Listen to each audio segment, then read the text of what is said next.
Well, let's take a look in Titus. Lass uns schauen in Titus, das Buch Titus. Ich muss erstmal hier schalten zu der richtigen Sprache. Ich spreche Deutsch. Ihr merkt das nicht, weil ich ohne Akzent spreche, aber ich spreche Deutsch. Titus Kapitel 3. Titus Kapitel 3, ich lese Vers 1 bis 8. Erinnere sie, dass sie den Fürsten und der Obrigkeit untertan und gehorsam seien, zu allem guten Werk bereit sein. Niemand lästern, nicht hadern, gelinde sein, alle Sanftmütigkeit beweisen gegen alle Menschen. Denn wir waren auch weiland und weise, ungehorsam, irrisch, dienend den Lüsten und mancherlei Wollüsten und wandelten Bosheit und Neid und hassten uns untereinander. Da aber erschien die Freundlichkeit und Leutseligkeit Gottes, unseres Heilandes. Nicht um der Werke willen der Gerechtigkeit, die wir getan hatten, sondern nach seiner Barmherzigkeit machte er uns selig durch das Bad der Wiedergeburt und Erneuerung des Heiligen Geistes, welchen er ausgegossen hat über uns reichlich durch Jesus Christus, unseren Heiland, auf dass wir durch derselbigen Gnade gerecht und Erben seien des ewigen Lebens nach der Hoffnung. Das ist je gewisslich wahr. Solches will ich, dass du fest lehrst, auf dass die, so an Gott gläubig sind geworden, in einem Stand guter Werk gefunden werden. Solches ist gut und nutze den Menschen. Lass ich beten. Na, Vater, wir sind dankbar jetzt nochmal für die Gelegenheit, dass du mir gibst, nochmal dein Wort zu betrachten und predigen. Und Vater, wir bitten um deinen Segen, dass du die Predigt segnest, Herr. Vater, mit deinem Geist fülle mich. Und Vater, lass die Leute verstehen schon und lass meine Lippen hier gesalbt werden mit deinem Wort. Und wir werden dich dafür lobpreisen und danken. In Jesu Namen. Amen. Ich finde das als Gottes ausgewogene Lösung, dieser Text, was ich gerade gelesen habe. Die Freundlichkeit und Leutseligkeit Gottes ist uns erschienen. In der Welt, Liebe ist anders, als was wir merken sollen. In der Welt wird, wie es war bei uns, und das hat mich ermutigt, auch bei Paulus, weil er schreibt, getrieben vom Heiligen Geist, denn wir waren auch weiland und weise, ungehorsam, irrisch, dienen den Lüsten und mancherlei Wollüsten und wandelten in Bosheit und Neid und hassten uns untereinander. Das ist ein Zeugnis da, dass Paulus auch so war wie ich. Das gibt Hoffnung, weil der Heilige Geist hat ihn schon geändert. Er hat mich schon geändert auch. Und wenn du heute hier Abend bist, ich vermute, dass er hat euch auch geändert. Aber man muss merken schon, dass der Unterschied ist Jesus Christus. Na, die Welt, ihr Liebe ist Lust und Ehebruch. Die verstehen nicht die Liebe Gottes. Die Welt hat kein Problem mit der Liebe Gottes. Sie glauben sogar, er ist der Weihnachtsmann oben. Der wartet auf die Gelegenheit, Menschen zu dienen. Das ist das Bild hier der Welt, hier von dem allmächtigen Gott. Der Herr aller Herren, der sich uns gegeben hat, zu waschen und zu reinigen von unserer Sünde. Sie vergessen aber eines, die Welt. Wenn ich sage, sie vergessen, ich meine, die Welt vergisst. Gott ist heilig. Weißt du was, wenn ich sage, die Welt vergisst, ich muss auch merken schon, dass etliche Christen vergessen. Gott ist heilig. Die Bibel sagt in 1. Johannes Kapitel 1, ich weiß nicht, wie ich auf diesen Ausdruck gefallen bin, hier behauptet. In letzter Zeit, das kommt aus meinem Mund regelmäßig, behauptet. Ich möchte das vermeiden, wenn ich kann.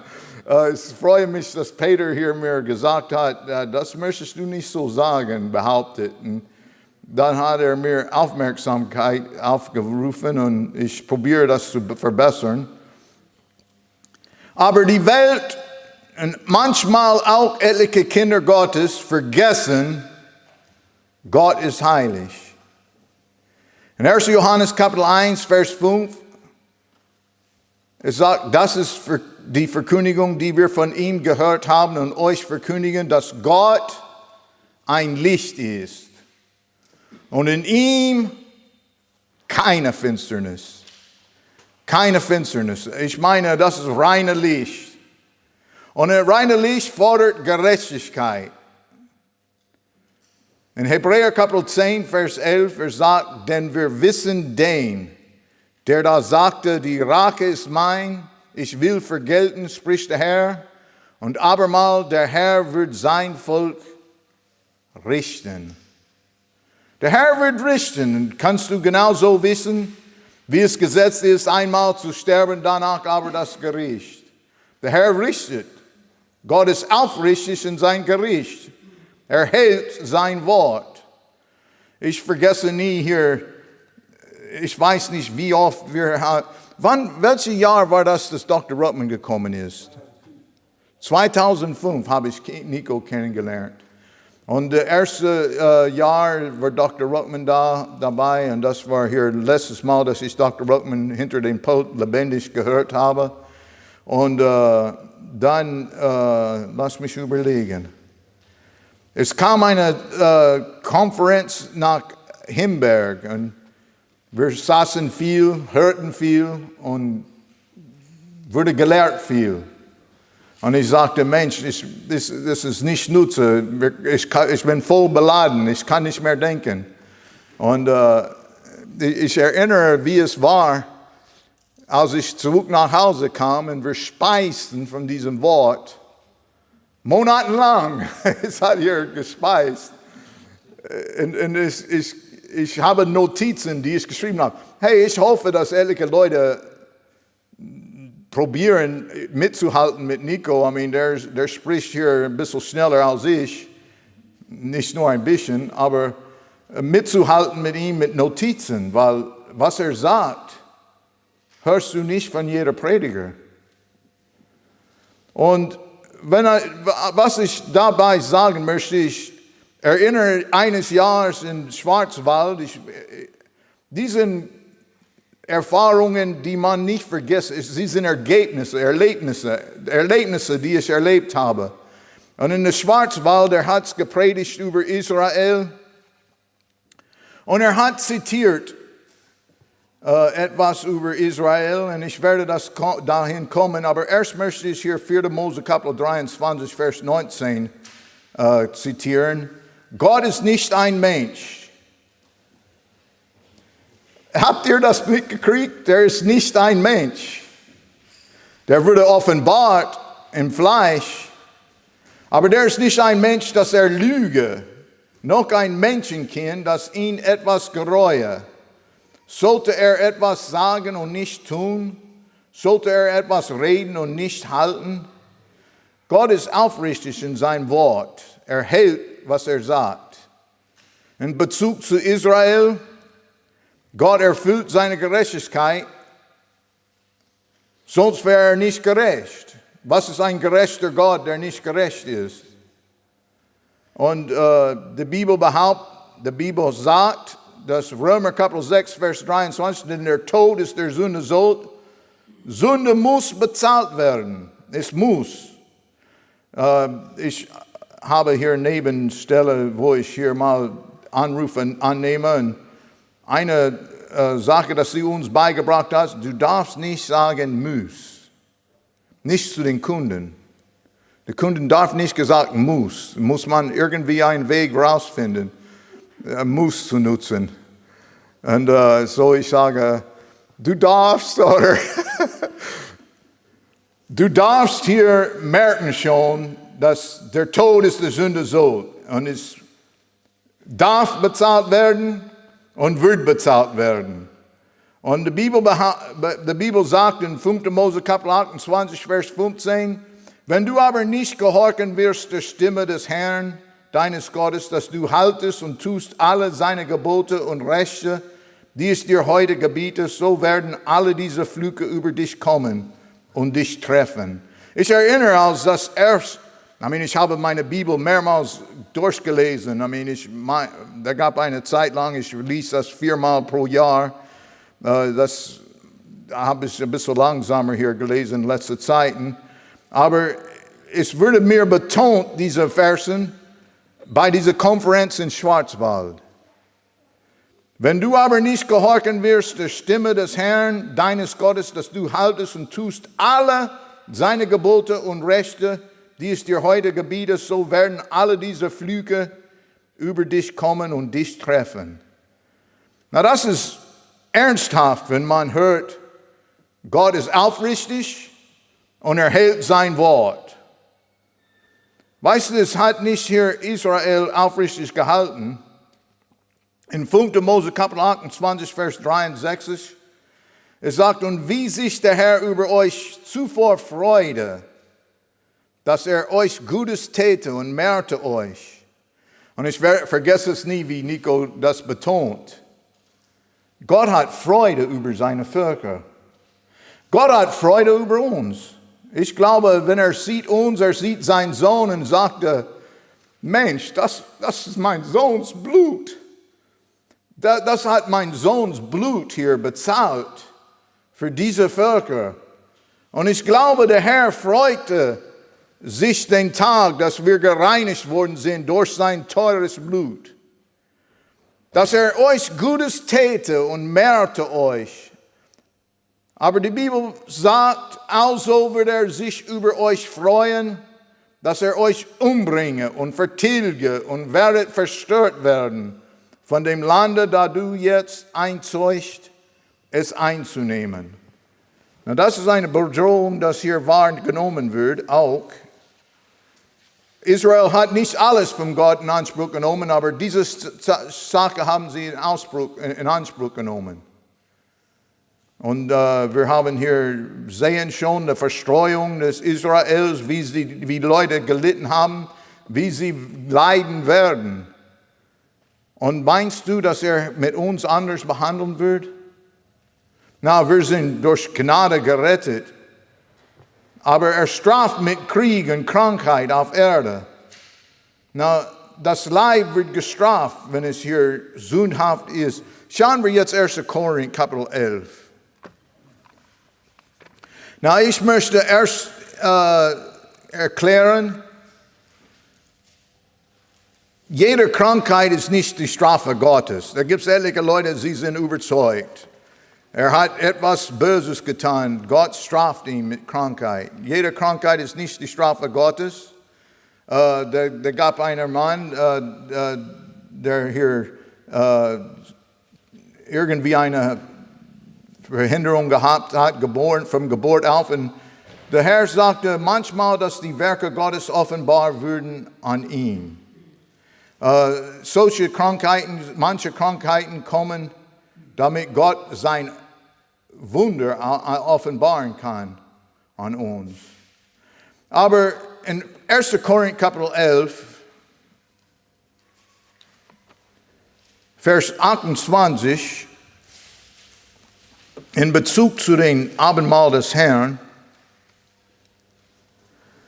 der Mensch prüfe aber sich selbst und also esse er von diesem Brot und trinke von diesem Kelch.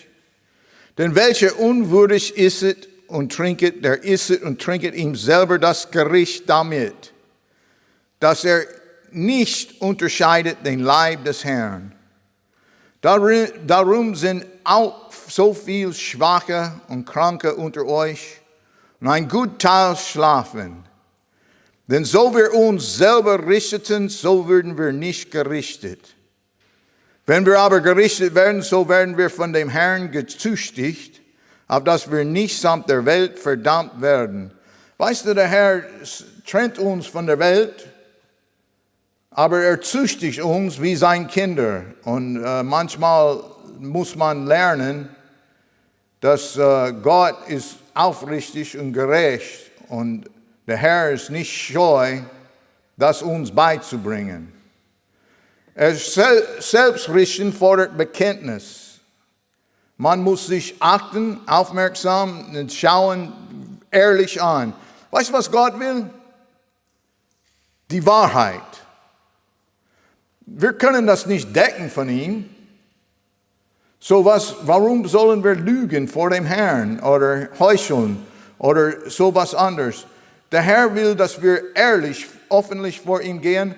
Und wenn wir so sind, die Bibel sagt, siehst du, wie geplagt ich bin mit diesem Wort behauptet? Mann, ich kann das nicht erklären, wie das angekommen ist. Aber der Herr, wenn wir unsere Sünden bekennen, ist treu. Er will nur Ehrlichkeit. Er will kein Heucheln. Er will nur, dass Menschen ihrem Herzen reinigen. Na hey, weißt du was? Die einzige Zeit, dass man hier sein Herz reinigen und richten soll, ist nicht Abendmahl des Herrn. Wir sollen das täglich tun. Die Bibel sagt, dass wir sollen täglich den neuen Mensch anziehen. Das ist das tägliche Kreuz und das tägliche Anziehen. Der Heilige Geist in uns wirkt und offenbart uns hier unreinige Stellen. Wir sollen die bekannt geben, und damit die Gemeinschaft gepflegt wird. Damit Gottes Zeugnis aufrichtig bleibt. Na, Gottes Strafe mit der Hölle und Vorgefühl in der Ewigkeit, das kann man hier vergessen, wenn man meint, dass es gibt keine Hölle, es gibt nur hier ein leerer Grab. Es gibt ein leerer Grab, aber es gibt eine Hölle, der nie voll wird. In Offenbarung Kapitel 20, Vers 15. Er sagt, und so jemand nicht ward erfunden, geschrieben in dem Buch des Lebens. Der ward geworfen in den vorigen Pfuhl. Na, wenn ich etwas schreibe,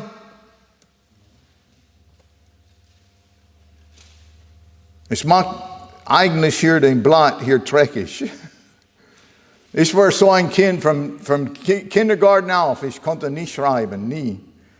Und ich lernte das. Mein Vater hat mir sitzen am Tisch und ich musste mehrmals hier schreiben, meinen Namen, alles und üben und üben und üben und es hat nie verbessert. Es ist noch schlimmer gewesen.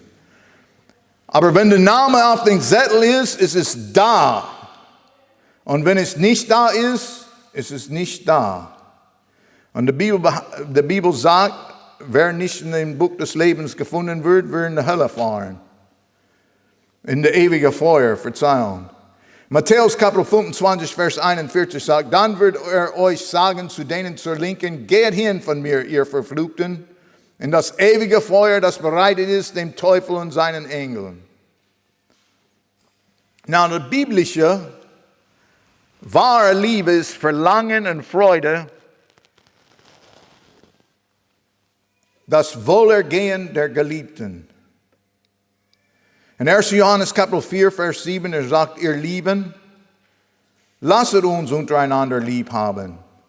Denn die Liebe ist von Gott. Und wer lieb hat, der ist von Gott geboren und kennet Gott.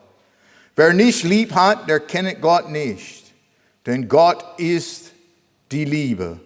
Na, er hat nicht gesagt, die Liebe ist Gott. Machen wir kein Gott aus der Liebe. Aber Gott ist die Liebe. Daran ist erschienen die Liebe Gottes gegen uns, dass Gott seinen eingeborenen Sohn gesandt hat in die Welt, dass wir durch ihn leben sollen. Bei Abendmahl des Herrn, wir denken an, was Gott für uns getan hat. Was wahre Liebe wirklich bedeutet. Was wahre Liebe verursacht. Was es bringt. Was es befruchtet. Wahre Liebe hat Kosten. Weißt du, der Herr, er kam nicht. Ich weiß, dass Menschen denken, es kostet nichts, gerettet zu werden. Das ist nie ein wahrhaftiger Satz. Es kostet, es ist nur durch Gnade. Gott hat es gekostet. Sein eingeborenen Sohn. Ihr Lieben, lasst uns untereinander lieben. Warum? Dann ist erschienen die Liebe Gottes gegen uns, dass Gott seinen eingeborenen Sohn gesandt hat in die Welt, dass wir durch ihn leben sollen. Weißt du, wenn Gott bezahlt so einen hohen Preis für uns, wie können wir das annehmen, ohne hier Zeit mitzubringen mit ihm? Na, der Abendmahl des Herrn ist nicht die einzige Zeit, dass wir Gemeinschaft mit Gott haben sollen. Es ist nicht die einzige Zeit. Wir sollen pflegen unsere Gemeinschaft mit Gott. Kurze hier Gedanken, kurze Konto. In 1. Korinther Kapitel 13, Vers 4 sagt, die Liebe ist langmütig und freundlich. Die Liebe eifert nicht, die Liebe treibt nicht Mutwillen, sie bläht sich nicht, sie stellt sich nicht ungebärdig, sie sucht nicht das Ihre, sie lässt sich nicht erbittern, sie trachtet nicht nach Schaden, sie freut sich nicht der Ungerechtigkeit, sie freut sich aber der Wahrheit. Liebe freut sich die Wahrheit. Sie verträgt alles, sie glaubt alles, sie hofft alles und sie duldet alles. Opfert, wie Christus sich selbst gegeben hat, ist nicht möglich ohne Liebe. Und zu lieben, wie Jesu Christi geliebt hat, ist nicht möglich, ohne zu geben. Deswegen sagt er, es ist unser vernünftiger Gottesdienst. Was? Unser Leib vorzustellen, ein wohlgefälliges Opfer. Ein wohlgefälliges Opfer. In Matthäus Kapitel 5, Vers 44, er sagt, ich aber sage euch, liebet eure Feinde, segnet die euch fluchen, tut wohl denen, die euch hassen, bittet für die, so euch beleidigen und verfolgen. Auf dass ihr Kinder seid eures Vaters im Himmel, denn er lässt seine Sonne aufgehen über die Bösen und über die Guten und lässt regnen über Gerechte und Ungerechte. Denn so ihr liebet, die euch lieben, was werdet ihr für Lohn haben? Tun nicht dasselbe auch die Zöllner? Liebe fordert hier zu geben, zu geben denen vielleicht, die nicht hier liebevoll sind. Aber Gott ist treu und erfüllt, was wir brauchen.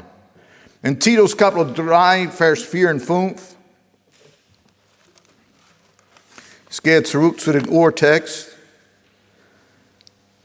Da aber erschien die Freundlichkeit und Leutseligkeit Gottes unseres Heilands nicht um der Werke willen der Gerechtigkeit, die wir getan hatten, sondern nach seiner Barmherzigkeit machte er uns selig durch das Bad der Wiedergeburt und Erneuerung des Heiligen Geistes, welchen er ausgegossen hat über uns reichlich durch Jesus Christus, unser Heiland.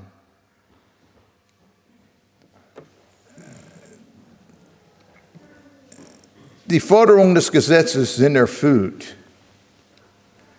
Jesu Christi ist geopfert.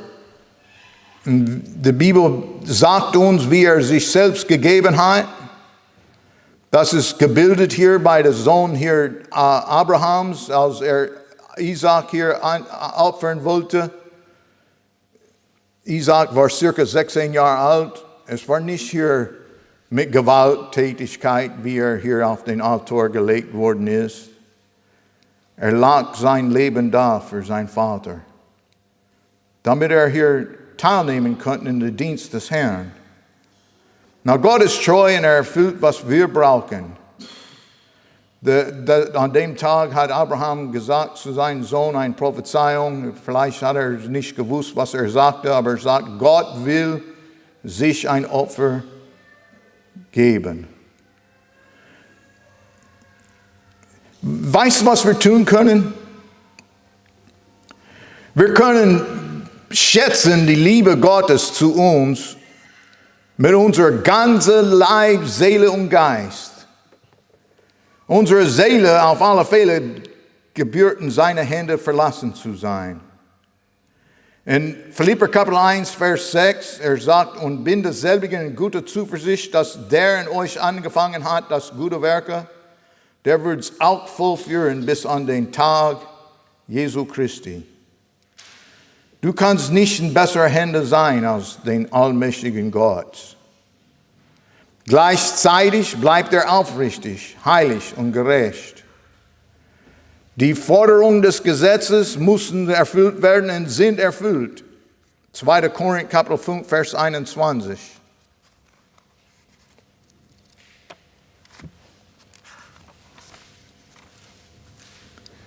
Denn er hat den, der von keiner Sünde wusste, für uns. Weißt du, der hat das für uns getan. Hat er das für dich getan? Es kann deins gemacht werden, für dich zur Sünde gemacht, auf dass wir wurden in ihm die Gerechtigkeit, die vor Gott gilt. Das ist ein guter Tausch. Hast du mal gedacht, was Gott für hier einen guten Kauf gemacht hat, wenn er dich gerettet hat? Das war schon hier.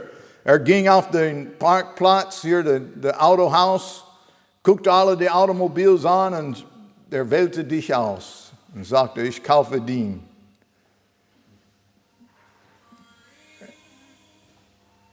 Die Strafe für Sünde ist bezahlt. In 1. Petrus Kapitel 3, Vers 18, es sagt, sintemal auch Christus einmal für Sünden gelitten hat, der Gerechte für die Ungerechten, auf dass er uns Gott opferte und ist getötet nach dem Fleisch, aber lebendig gemacht nach dem Geist. Nun, ich möchte klar machen, in Psalm 119, Vers 125, es steht geschrieben, ich bin dein Knecht. Wessens Knecht bist du? Erstens muss man zu dem Vater wenden mit seinen Sünden. Bevor man sein Knecht sein darf, muss man gerettet werden. Muss man in aller Demut zu den Herrn, vor den Herrn beugen und bitten dem Herrn, ihm um Vergebung seiner Sünde. Und wenn du nicht hier wiedergeboren bist, es ist Zeit, dass du hier merkst schon, dass du verloren gehst. Und dann, die Bibel sagt in Hebräer Kapitel 2, Vers 1, darum sollen wir desto mehr wahrnehmen des Wortes, das wir hören, dass wir nicht dahin fahren. Denn so das Wort fest worden ist, das durch die Engel geredet ist und eine jegliche Übertretung und Ungehorsam hat empfangen seinen rechten Lohn. Wie wollen wir entfliehen, so wir eine solche Seligkeit nicht achten, welche nachdem sie erstlich gepredigt ist durch den Herrn, ist sie auf uns kommen durch die, so es gehört haben. So die Möglichkeit, Gottes Knecht zu sein, ist da und die Bibel sagt in Vers 125, unterweise mich, dass ich erkenne deine Zeugnisse. Das sollen wir suchen hier, die Unterweisungen, wie wir seine Zeugnisse erkennen dürfen. Weißt du, was das ist? Ist hier lernen, wie Gott in uns wirken kann, als sein Knecht. Lass den Herrn in uns wirken. In Vers 126 sagt, es ist Zeit, dass der Herr dazu tue. Sie haben dein Gesetz zerrissen.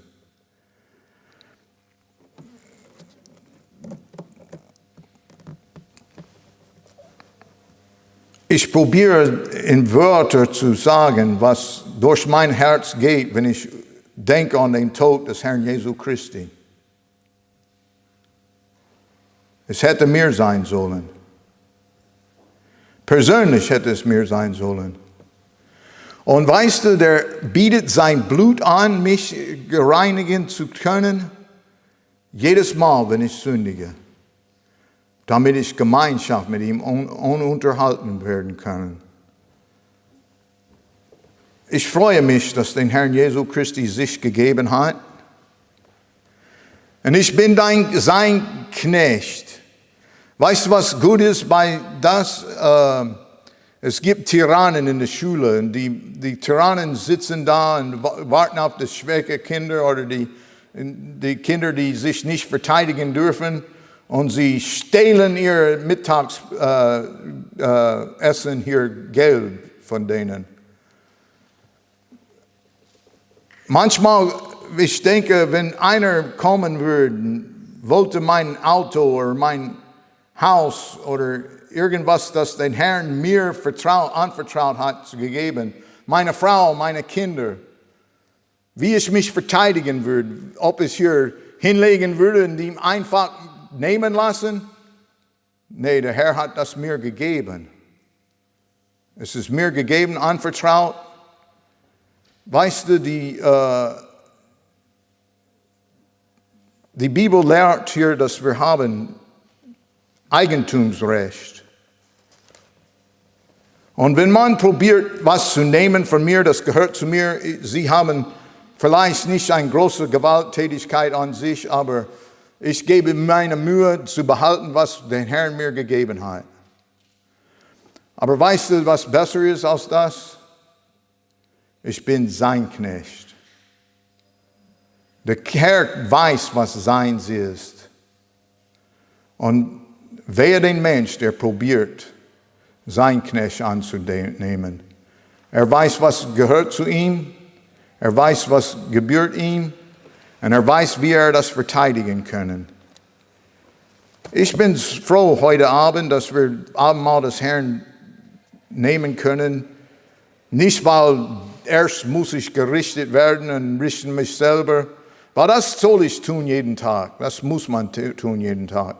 Aber damit wir können wohl hier feiern, die Gedanken, dass der Herr Jesu Christi gehabt hat an dem Kreuz, als er sagte, vergib denen, die wissen nicht, was sie tun. Und der Herr hat Vergebung für uns erworben. Es ist reichbar und es ist für alle, die selig sein möchten, Bereitschaft, uns zu retten.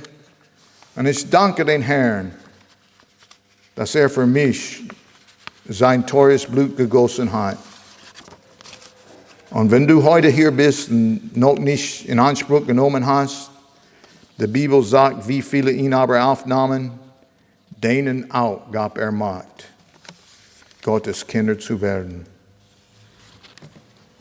Vater, ich danke dir heute, dass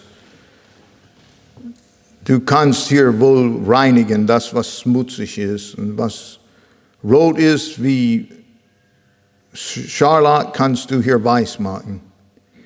Und Vater, ich danke dir für den Tag, dass Jesu Christi von dir verlassen worden gefühlt ist. Und Vater, dass er die Macht hat, aufzustehen. Und Vater, dass ich in ihm heute sitze zu deiner rechten Seite in höherer Stelle. Vater, du hast mir einen Priester gemacht und einen Knecht und ein Kind der allmächtigen Gott. Und Vater, ich möchte heute beugen vor dir und bitten, dass du in mir wirkst, was dein Blut bezahlt hat. Ein reines Kind. Und wir werden dich dafür lobpreisen und danken in Jesu Namen. Amen.